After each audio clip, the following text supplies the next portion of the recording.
Hello दोस्तों, कैसे हैं आप? आपका एक बार फिर से स्वागत है मेरे चैनल आरके डिस्कवरिंग इंडिया में और मैं हूं आपका दोस्त रमन।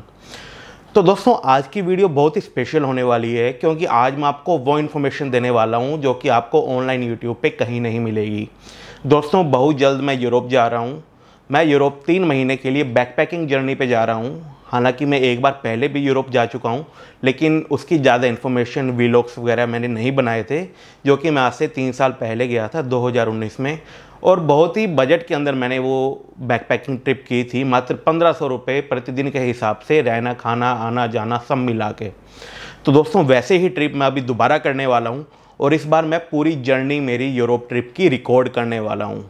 दोस्तों, अगर आपने मेरा चैनल सब्सक्राइब नहीं करा है तो आप चैनल सब्सक्राइब कर लीजिए और बेल आइकन को भी प्रेस कर दीजिए, जिससे आपको पूरी इन्फॉर्मेशन मिलती रहे कि अगर आप भी कभी फ्यूचर के अंदर पेरिस जा रहे हैं, एम्स्टर्डम जा रहे हैं या आप नॉर्वे के अंदर बजट बैकपैकिंग करना चाहते हैं तो वो कैसे कर सकते हैं, जो कि मैं करने वाला हूँ। मैं सिर्फ अगले 3 से 4 दिनों के अंदर ही यूरोप जा रहा हूँ। आप मुझे इंस्टाग्राम पे भी फॉलो कर सकते हैं, मेरा आईडी है आरके डिस्कवरिंग इंडिया।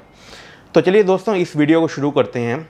इस वीडियो में मैं आपको बताने वाला हूँ कि अगर आप भी यूरोप ट्रिप पे या इंडिया के बाहर कहीं भी अगर आप जाना चाह रहे हैं तो कौन सी ऐसी 10 बातें हैं जिन्हें आपको ध्यान रखना है। मतलब इंटरनेशनल ट्रिप से पहले वो कौन कौन सी चीज़ें हैं जो कि आपको एक पेपर पे लिख के टिक मार्क करनी है कि हाँ, यहाँ पे कोई प्रॉब्लम नहीं है, हाँ ये प्रॉब्लम मैंने सॉर्ट आउट कर ली है। तो दोस्तों, ये कुछ एक चीज़ें हैं जो कि कोई नहीं बताता है कि भैया ये चीज़ें भी देखनी होती है। और जो मेरा मोटिव रहता है वो यही रहता है कि आप तक हर इन्फॉर्मेशन मैं शेयर करूं। दोस्तों, शेंगन वीज़ा से के रिलेटेड मैंने काफ़ी इन्फॉर्मेशन आपके साथ पहले से शेयर की है। लास्ट ईयर मैं लद्दाख गया था, उसकी भी इन्फॉर्मेशन मेरे इस चैनल पे है, तो आप वीडियोज़ में जाके बाद में चेक कर सकते हैं। तो दोस्तों, अगर आप भी इंटरनेशनल ट्रिप प्लान कर रहे हैं तो ये वीडियो आपके लिए बेनिफिशियल होने वाली है। लास्ट तक ज़रूर देखिएगा दोस्तों, और पसंद आए तो लाइक का बटन और सब्सक्राइब का बटन ज़रूर करना। दोस्तों, टोटल 10 पॉइंट है जिन्हें आपका ध्यान रखना है। और सबसे जो पहला पॉइंट है, मैंने सब नोट कर रखे हैं, मैं कहा एक भी अगर मिस हो जाता है तो बड़ी प्रॉब्लम आ जाती है। दोस्तों, सबसे पहले है check if transit visa required. दोस्तों, अगर आपने कोई फ़्लाइट की बुकिंग की है, फॉर एग्ज़ाम्पल अगर आप जा रहे हैं यूके, लंदन जा रहे हैं, आप पेरिस जा रहे हैं, तो दोस्तों काफ़ी बार क्या होता है कि हम स्काई स्कैनर या कुछ एक ऐसी वेबसाइट्स देखते हैं जिनके ऊपर वो कनेक्शन वाली फ़्लाइट दिखाता है। फॉर एग्ज़ाम्पल दिल्ली से दुबई, दुबई से पेरिस, दिल्ली से अबू धाबी, अबू धाबी से लंदन।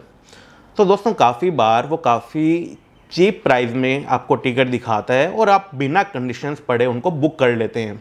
लेकिन होता क्या रहता है कि वो सिर्फ 2 एयरलाइंस कंपनी को वो आपको बुक करके देता है कि एक एयरलाइंस है, फॉर एग्जांपल अपनी इंडिगो, दिल्ली से अबू धाबी बुक कर दी। दूसरी आपको मिल गई कोई और, लाइक इतिहाद मिल गई, एमिरेट्स मिल गई या एयर फ्रांस मिल गई, जिसका कनेक्शन है अबू धाबी से या दुबई से। तो उस वेबसाइट ने आपकी दूसरी टिकट वहाँ से लेकर पेरिस तक की, लंदन तक की बुक कर दी। लेकिन अगर आप जिस कंट्री में वो फ़्लाइट चेंज कर रहे हैं, for example Abu Dhabi, Dubai, तो वहाँ पे क्या आपको ट्रांजिट वीज़ा लेने की ज़रूरत है? तो दोस्तों, ये सब प्रॉब्लम आपको खुद सॉर्ट आउट करनी पड़ेगी। आप एक बार चेक कर लीजिए कि अगर आपका PNR नंबर सेम है या नहीं है। अगर आपका PNR नंबर सेम है तो आपको ट्रांजिट वीज़ा की रिक्वायर्ड नहीं रहेगी, क्योंकि दोनों एयरलाइंस में कोड शेयर है, इसको बोलते हैं कोड शेयर। अगर आपकी दोनों एयरलाइंस का PNR अलग अलग है तो दोस्तों आपको ट्रांजिट वीज़ा की जरूरत पड़ेगी। वो आप उस कंट्री की वेबसाइट पे जाइए, क्या इंडियंस को ट्रांजिट वीज़ा रिक्वायर्ड है। वो आपकी होल्ट के ऊपर डिपेंड करता है। अगर आपकी फ़्लाइट 2 घंटे रुक रही है, काफ़ी फ़्लाइट्स होती है जिनका 24 आवर से ज़्यादा का डिले रहता है, मतलब होल्ट रहता है वहाँ पे, तो दोस्तों बिल्कुल ध्यान देने की बात है कि ट्रांजिट वीज़ा ज़रूर देखना है आपको। क्योंकि अभी आने वाले टाइम में काफ़ी लोग अभी थाईलैंड भी जाने वाले हैं। तो अगर दिल्ली से जाते हैं, दिल्ली से कोलकाता फ़्लाइट जा रही है, कोलकाता से कहीं और जा रही है, अगर आप वियतनाम जा रहे हैं, काफ़ी लोग वियतनाम जाने लगे हैं, तो फ़्लाइटें वाया होके जाती है, मतलब वाया कुआलालंपुर, वाया बैंकॉक। तो आपको देखना पड़ेगा कि वीज़ा चाहिए या नहीं, वो कंडीशन आपको क्लियर होनी चाहिए। दोस्तों, ये थी पहली कंडीशन, पहली चीज़ जो आपको ध्यान में रखनी है। दूसरी चीज़ है एंट्री रेस्ट्रिक्शन अबाउट कोविड। दोस्तों, कोविड का टाइम चल रहा है और कहीं पे केसेस ज़्यादा हैं, कहीं पे कम हैं, तो एक बार जाने से पहले एक बार ट्रैवल कंडीशन चेक कर लीजिए कि आई एम फ्रॉम इंडिया और मेरे लिए कंडीशन क्या है दूसरी कंट्री में एंट्री के लिए, हो सकता है उसको RT-PCR चाहिए, हो सकता है वो आपको आने पे क्वारंटाइन करेगा। लेकिन दोस्तों ये चीज़ आपको चेक करनी पड़ेगी यहाँ से चलने से पहले, ताकि आप एयरपोर्ट पहुँचे और आपको पता ही ना हो कि हाँ अरे मुझे तो RT-PCR चाहिए था, अरे मुझे तो वहाँ पे ऐसा होना पड़ेगा। दोस्तों ये सब चीज़ें आप एक बार जाने से पहले जांच लें। तीसरा है क्रेडिट और डेबिट कार्ड की वैलिडिटी। दोस्तों ये वो पॉइंट है जो बहुत कम लोग ध्यान देते होंगे। अगर आप मेरी वीडियो देख रहे हैं, अगर आप भी जा रहे हैं अगले कुछ एक दिनों में, तो मैं पक्का लिख के दे सकता हूँ कि आपने भी चेक नहीं किया होगा कि आपका क्रेडिट और डेबिट कार्ड एक्सपायर होने वाला है अगले 10, 15, 20 दिनों में या महीनों में। दोस्तों ये ज़रूर चेक कर लेना, कहीं ये ना हो आप कहीं विदेश बैठे हों और जाके फंस जाओ। ठीक है दोस्तों। चौथा है check validity of SIM in case of long travel. दोस्तों अगर आप महीनों में ट्रैवल करने जाने वाले हैं तो हो सकता है कि आपका जो नंबर है मोबाइल का, सिम कार्ड का, वोडाफोन का, जियो का, कोई भी है, हो सकता है कि अगर आप लंबे ट्रैवल पे जा रहे हैं तो उसकी वैलिडिटी ख़त्म हो जाए, वो एक्सपायर हो जाए, और जब तक आप वापस आएँ तो वो नंबर आपका परमानेंटली बंद ही हो चुका हो। क्योंकि आपके आजकल क्या होता है कि आपका आधार कार्ड, आपका मतलब कोई भी चीज़ है, अकाउंट्स, बैंक अकाउंट, ये सब आपके मोबाइल नंबर से कनेक्ट रहते हैं। कोई भी इन्फॉर्मेशन होती है वो आपके पास सबसे पहले मोबाइल पे ही आती है। काफ़ी बार क्या होता है कि आप मतलब काफ़ी बार SMS के थ्रू भी वो डिटेल्स अपने को मिल जाती है। तो दोस्तों इस बात का ध्यान रखना है कहीं आपका नंबर बंद ना हो जाए। दोस्तों इसी के रिलेटेड है हमारा 5वां पॉइंट कि आपके मोबाइल नंबर पे ही आपके क्रेडिट कार्ड के OTP वगैरह आते हैं। आप फ़ॉरेन में बैठे हैं, आप एक ट्रांजैक्शन कर रहे हैं ऑनलाइन कुछ भी, उस पर OTP मांगा जाता है, लेकिन OTP तो गया आपके मोबाइल पे। अब मोबाइल पे OTP गया तो मोबाइल में तो भैया सिग्नल ही नहीं आ रहे, अब कैसे आप ट्रांजैक्शन करेंगे। तो दोस्तों इस बात का ध्यान रख लीजिए, एक बार जाने से पहले आप बैंक में कॉल कीजिए, आप उनको बोलिए कि मुझे जो मेरा OTP है मेरे डेबिट कार्ड का या मेरे क्रेडिट कार्ड का, वो मुझे मेरे ईमेल आईडी पे चाहिए। ठीक है दोस्तों, ईमेल आईडी तो आप कहीं से भी एक्सेस कर सकते हैं, अगर आपके पास इंटरनेट है तो आपकी ये दुविधा आपकी ख़त्म हो जाएगी। क्योंकि दोस्तों ये प्रॉब्लम मैंने फेस करी थी जब मैं लास्ट ईयर 3 साल पहले जब मैं यूरोप ट्रैवल कर रहा था, क्योंकि मेरी वोडाफोन की सिम वहाँ पे काम ही नहीं कर रही थी। और एक बार तो मैंने सोचा यार OTP कहाँ आएगा, फिर मैंने देखा, क्योंकि मैंने तो बैंक से कंफर्म ही नहीं करा था, लेकिन मेरा OTP लकीली मेरे ईमेल आईडी पे भी आता था, तो मैं भैया बच गया, मतलब ऐसा था। दोस्तों अगला पॉइंट है कीप मेडिसिन्स। दोस्तों अगर आपको कोई भी प्रॉब्लम है, अगर आपको प्रॉब्लम नहीं भी है तो नॉर्मल पैरासीटामोल या गैस की या ऐसी कोई भी मेडिसिन है वो आप जाने से पहले रख लें। 2 चीज़ें हैं इसके अंदर। पहली तो आपको वहाँ पे जाके भटकना नहीं पड़ेगा अगर आपके पास मेडिसिन नहीं है।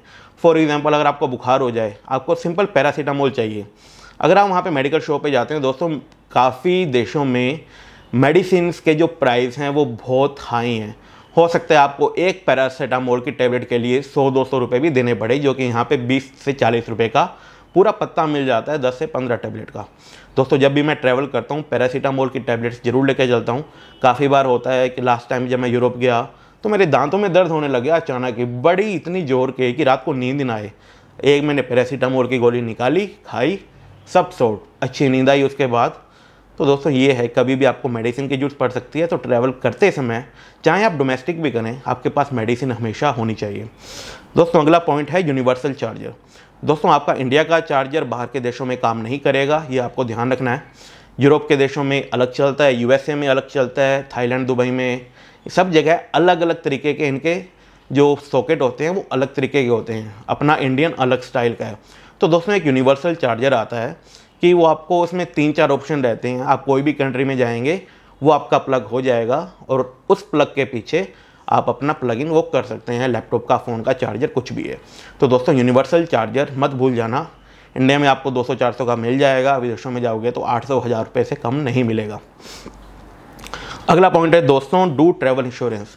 दोस्तों आप कोई भी कंट्री में जाएं, ये नहीं कि उस कंट्री ने आपसे ट्रैवल इंश्योरेंस मांगा है या नहीं मांगा है, लेकिन मैं आपको सजेस्ट करता हूं कि आप ट्रैवल इंश्योरेंस लेके जाइए।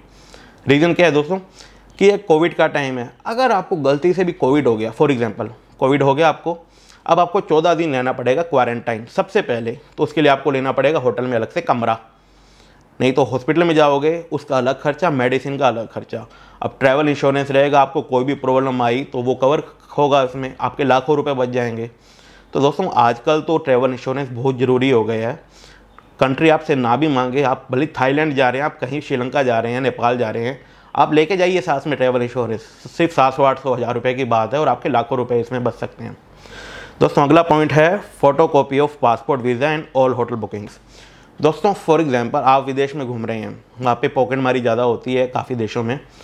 आपका पासपोर्ट कोई निकाला और भाग गया। अब पासपोर्ट पे क्या था, पासपोर्ट का पूरी डिटेल थी कि आप कौन हैं, आपका वीज़ा, आपकी वीज़ा की वैलिडिटी, सब कुछ। जब आपके पास वो पासपोर्ट ही नहीं रहेगा तो आप किसको जाके क्या बताओगे। तो दोस्तों सबसे पहले इन दोनों चीज़ों की फ़ोटोकॉपी, ज़ेरोक्स जो है वो आपके पास होना चाहिए।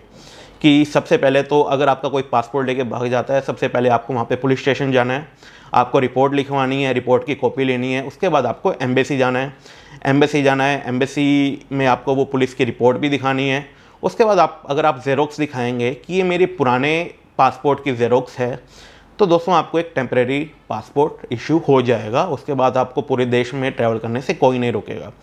दोस्तों फ़ोटोकॉपी आपके पास होनी ही चाहिए, कभी भी ज़रूरत पड़ जाती है। फॉर एग्जांपल आप कभी सिम ले रहे हैं, उसने कभी मांग लिया, हालांकि नहीं मांगते विदेशों में, अपने इंडिया में सिस्टम है सिर्फ ये डॉक्यूमेंटेशंस काफ़ी ज़्यादा है, फ़ोटो भी मांगते हैं। तो फ़ोटो भी रख लीजिएगा, पासपोर्ट साइज़ फ़ोटोज़, क्योंकि यूरोप वगैरह में फ़ोटोज़ भी बहुत महंगी मिलती है। मतलब फ़ोटोज़ अगर आप प्रिंट करवाते हैं पासपोर्ट साइज़ की, तो अपने यहाँ पे 100 रुपये में 12 कॉपी से 30 कॉपीज़ तक निकल जाती है। मैंने देखा था यूरोप के अंदर, फ्रांस में देखा था शायद मैंने, 10 यूरो के अंदर 6 कॉपी थी, मतलब 800 रुपये में 6 पासपोर्ट साइज़ की फ़ोटो। तो दोस्तों ये सब है। और लास्ट पॉइंट है पॉइंट नंबर 10, वेदर कंडीशंस। दोस्तों अपने यहाँ पे जैसे नॉर्थ इंडिया में अभी गर्मी है, बहुत ज़्यादा पसीने अभी आ रहे हैं मुझे। साउथ में जाएंगे तो ह्यूमिडिटी का माहौल है, पहाड़ों में जाएंगे तो अभी भी ठंड है। लेकिन अपने को नहीं पता भैया कनाडा में मौसम कैसा है, अपने को नहीं पता थाईलैंड में मौसम कैसा है। अभी यहाँ पे गर्मी है तो मैं ये मान के नहीं चल सकता कि पूरे वर्ल्ड के अंदर गर्मी है। अभी जैसे मैं यूरोप जाने वाला हूँ, तो यूरोप के अंदर में जब मैंने पेरिस का टेम्परेचर चेक करा अभी 2 दिन पहले, तो उसमें दिखा रहा था 0 डिग्री। तो भाई साहब मैं तो 0 डिग्री देखा, मैं तो मार्केट में गया मुझे गर्म कपड़े मिल जाएँ, क्योंकि इस बार पूरे विंटर में मैं गोवा में काम कर रहा था इस बार, तो मेरे पास तो गर्म कपड़े ही नहीं थे, ना कोई अच्छी जैकेट थी। तो मैं मार्केट गया, जैकेट लेके आया, भैया ठंड से बचना है मुझे। अभी कल ही मैं एक वीडियो देख रहा था, उसमें एक ट्रैवलर है अपने बहुत फेमस, वो घूम रहे थे वियना में।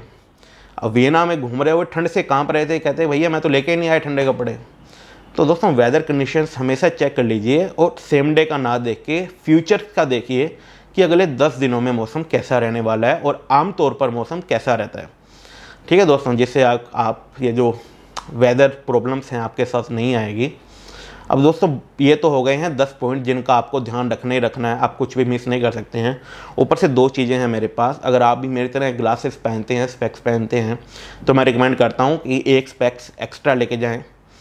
पहला तो अगर आपका टूट जाता है, कभी आप बीच पे जा रहे हैं कहीं पे और वहाँ पे गुम गया, तो पहले तो आपको प्रॉब्लम नहीं आएगी कि नहीं यार मुझे नया स्पेक्स अभी बनवाना है, आपके पास दूसरा होगा, आप दूसरा स्पेक्स पहनेंगे। सेकेंडली वहाँ पे यूरोपियन कंट्रीज़ में बहुत महंगे मिलते हैं, या स्टेट्स में कह दो या कनाडा में कह दो, लंदन में कह दो, हर जगह ये जो चश्मे अपने जो बनते हैं बहुत महंगे बनते हैं दोस्तों। 80 यूरो 100 यूरो के बनते हैं, यहाँ तो अपना 20-30 यूरो में बन जाता है। और एक है दोस्तों पानी की बोतल। पानी की बोतल अपने साथ वो कैरी कीजिए जिसे आप कहीं भी रिफ़िल कर पाएँ। दोस्तों कहीं भी जाके प्लास्टिक की बोतल प्लीज़ आप मत खरीदिए, प्लास्टिक नहीं बढ़ाना है अपने को दुनिया में। आप अभी देख पा रहे हैं कि अभी जो विंटर गई है कितनी ठंड पड़ी है और समर्स ऐसी आ गई है। एक बार तो लग रहा था कि भैया मार्च में भी ठंड है, फिर मौसम ने ऐसी पलटी मारी कि भैया अभी तो गर्मी मतलब रिकॉर्ड तोड़ दिए गर्मी ने, अभी ऐसी गर्मी पड़ रही है। दोस्तों ये है ग्लोबल वार्मिंग का इफेक्ट। ग्लोबल वार्मिंग किससे होती है, ये नहीं सब पोल्यूशन से और इन सब से होती है। दोस्तों प्लीज़ सपोर्ट कीजिए अपने नेचर को और प्लास्टिक मत खरीदिए, बहुत ज़्यादा ज़रूरी हो तभी कुछ कीजिए। फॉर एग्जांपल वाटर बॉटल, अगर आप एक पानी की बोतल ख़रीद लेंगे जिसको आप रिफ़िल कर पाएँ बार बार, तो आपको पानी की बोतल ख़रीदनी ही क्यों है। पूरे यूरोपियन देशों में आप जो टैप का वाटर होता है उसको आप पी सकते हैं। तो वहाँ पे मुझे अभी भी याद है कि मैं एक बार शुरू में पहुँचा ही था, पेरिस में था, पता नहीं कहाँ था मैं, तो वहाँ पे मुझे पीने का पानी, मैं अब ढूंढ रहा हूँ आरओ कहाँ पे है, अपना वाटर फ़िल्टर कहाँ पे है। अब पता लगा भैया वहाँ तो वाटर फ़िल्टर होता ही नहीं है। मैंने कहा पीने का पानी कहाँ से भरूँ, क्या वो टैप से भर लो। अब टैप से भैया अब जहाँ पे बर्तन धोते हैं उसके अंदर भैया पानी कहाँ से पिए अपने, तो अपनी तो मेंटेलिटी सेट नहीं आती है। लेकिन दोस्तों बाद में जब पानी पिया एक दो बार मजबूरी में कि यार पी लो यार, लेकिन धीरे धीरे जब टेस्ट पता लगा, जब पता लगा कि नहीं यार अपनी बॉडी तो एकदम सही है, तो दोस्तों वहाँ से बाद में मुझे पता लगा कि टैप वाटर, फाउंटेन वाटर या कोई भी पानी, वॉशरूम में टॉयलेट में जाओगे जो पानी उसमें आता है वो भी आप पी सकते हैं। ऐसा है दोस्तों। तो आप पानी की बोतल साथ में रखिए, हमेशा रिफ़िल कीजिए, इंजॉय कीजिए अपना ट्रिप दोस्तों। आपको कोई प्रॉब्लम नहीं आने वाली अगर आपने ये मेरे 10 से 12 पॉइंट फॉलो करें हैं दोस्तों। अगर आपको वीडियो अच्छी लगी है तो प्लीज़ लाइक सब्सक्राइब कर दीजिएगा, बेल आइकन दबा दीजिए, क्योंकि बहुत जल्द यूरोप सीरीज़ मेरी शुरू होने वाली है। Thank you so much.